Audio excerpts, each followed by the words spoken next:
दोस्तों, आज की इस वीडियो में मैं आपको ताप्ती प्रवाह मार्ग के बारे में बताऊंगा। यानी ताप्ती नदी का रास्ता क्या है, कौन कौन से राज्यों से गुजरती है, कौन कौन सी सहायक नदियां हैं और साथ ही इसका उद्गम और अंतिम स्थल क्या है। दोस्तों, ताप्ती नदी नर्मदा नदी के बाद दूसरी सबसे लंबी नदी है जो पश्चिमी घाटों की तरफ बहती है और अरब सागर में जाके मिलती है। इसकी लंबाई तकरीबन 721 किलोमीटर है। अगर इसके बहाव की बात करें तो मध्य प्रदेश से ये नदी शुरू होती है, महाराष्ट्र से बहती हुई ये गुजरात जाती है और गुजरात के सूरत से खंबात की खाड़ी जाती है, जहां से ये अरब सागर में मिल जाती है। इसके बहाव में आप एक इंपॉर्टेंट चीज देखोगे कि कुछ देर तक ये नदी मध्य प्रदेश और महाराष्ट्र की सीमा पर बहती है। ये जो टोटल डिस्टेंस है ये तकरीबन 54 किलोमीटर का है। इस चीज को आपको याद रखना है। इसके बाद ये दोबारा मध्य प्रदेश के इस छोटे से एरिया में आती है, फिर से ये महाराष्ट्र में घुसती है, उसके बाद ये गुजरात जाती है। तो ये सारा रास्ता आपको अच्छी तरीके से याद करना है। ज्यादा मुश्किल नहीं है, थोड़ा सा टेढ़ा मेढ़ा लगता है लेकिन फिर भी काफी सीधा है, मतलब काफी सीधे तरीके से आप इसको याद कर सकते हो। बात करें इसके उद्गम स्थल की तो देखिए, मध्य प्रदेश के अंदर एक जिला है जिसका नाम है बैतूल जिला। बैतूल जिले में एक जगह है मुल्ताई नाम की, वहां पे एक रिजर्वायर बना हुआ है, वहीं से ये नदी निकलती है। मुल्ताई का जो मूल नाम है वह मूल तापी है और वहीं से इस नदी का भी नाम निकलता है तापी नदी। तापी से ही बनता है ताप्ती, तो इसको तापी या फिर ताप्ती नदी कहा जा सकता है। ताप्ती नदी का कुल बेसिन क्षेत्र जो है वो 65,145 वर्ग किलोमीटर का है, जिसमें से ज्यादातर हिस्सा तकरीबन 80% हिस्सा सिर्फ महाराष्ट्र के अंदर है, क्योंकि महाराष्ट्र से ये तकरीबन 228 किलोमीटर का सफर तय करके निकलती है। इसके अलावा गुजरात में ये 214 किलोमीटर का सफर तय करती है और उसके बाद ये अरब सागर में जाके मिलती है खंबात की खाड़ी के थ्रू। ठीक है, अब बात करते हैं इसकी सहायक नदियों की। तो देखो, वैसे तो मूल रूप से इसकी 14 सहायक नदियां हैं, ज़्यादा भी हो सकती हैं लेकिन इंपॉर्टेंट तो 14 ही हैं। और उन इंपॉर्टेंट नदियों में से भी ज़्यादातर नदियां जो हैं उनको याद रखना बहुत आसान है। अब आप पूछोगे वो कैसे? वो ऐसे क्योंकि ज़्यादातर सहायक नदियां एक ही जगह पर मिलती हैं और वो है महाराष्ट्र का जलगांव जिला। यहाँ पे महाराष्ट्र के अंदर एक जलगांव जिला है, यहीं पर ज़्यादातर नदियाँ मिलेंगी। अब देखो, चूंकि नदी इस तरफ सफर तय कर रही है तो ऊपर वाला हिस्सा जो है वो राइट हो जाएगा और नीचे वाला हिस्सा जो है वो लेफ्ट हो जाएगा।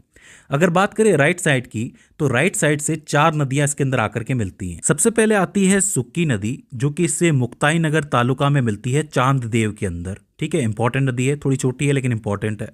सुक्की के बाद आती है आनेर नदी, जो कि इस साइड की यानी राइट साइड की सबसे लंबी सहायक नदी है, जो कि जलगांव में आके मिलती है, तिलौदा गांव के अंदर। काफी इंपॉर्टेंट है, याद रखना। इसके अलावा एक अरुणावती नदी आती है जो कि जलगांव में ही मिलती है, और थोड़ा आगे चलने पर एक गोमेल नदी आती है जो कि यहाँ कहीं आके मिलती है। तो 4 नदियाँ हो जाती है, सुक्की, आनेर, अरुणावती और गोमेल।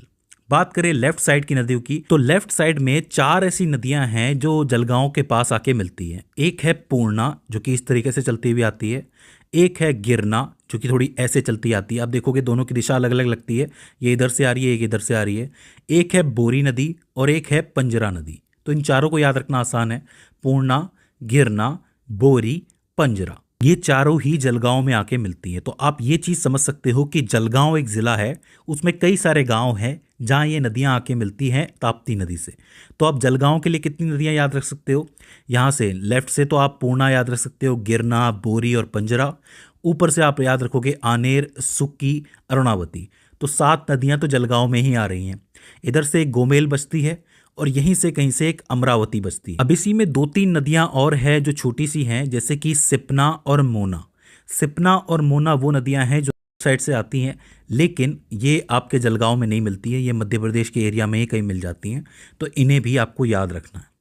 आखिर में जब ये गुजरात जाती है तो गुजरात के सूरत से ये अरब सागर में जाके मिलती है। तो पूछा जा सकता है कि ताप्ती नदी के किनारे कौन सा शहर बसा हुआ है, कौन सा शहर इसके तट पे बसा है?